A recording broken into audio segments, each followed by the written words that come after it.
KUAM News Extra. I'm Ronna Sweeney sitting in for Sonia Artero. Thanks for joining us this evening.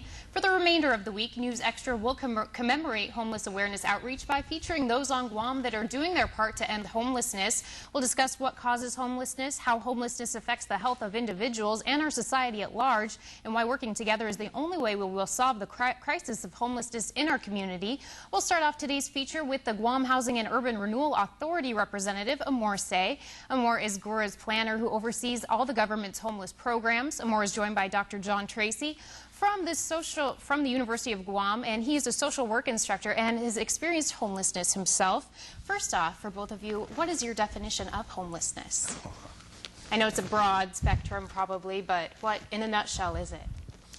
It is like for those people who have no fixed or permanent place to spend the night or sleep, or those people that are living in homeless shelters.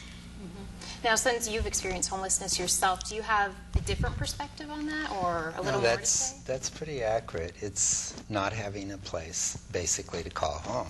Okay, and what you do have is very temporary and not something you have a lot of control over. It belongs to somebody else, that kind of thing. Okay, so I know there's several, maybe many programs even on Guam that deal with assisting the homeless. What are some of those programs? With GORA's leadership, we were able to obtain federal funding under the Continuum of Care, which are the supportive housing program.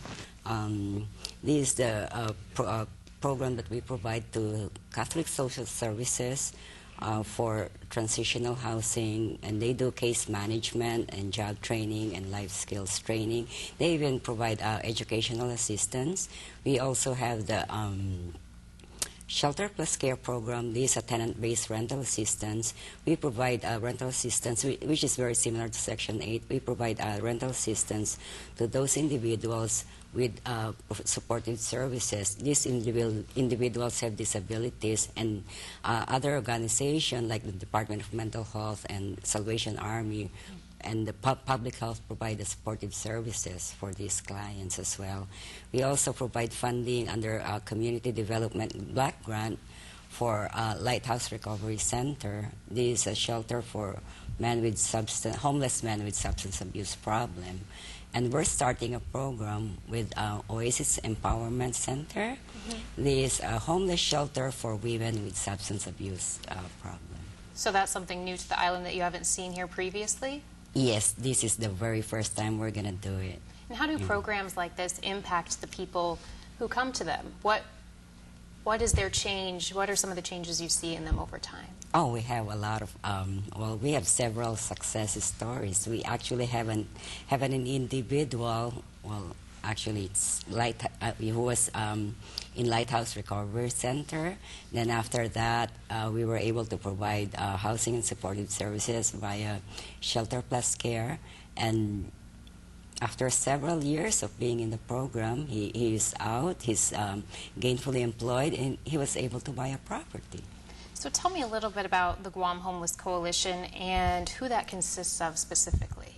Guam Homeless Coalition is committed to the provision of providing housing and supportive services to homeless individuals and homeless families.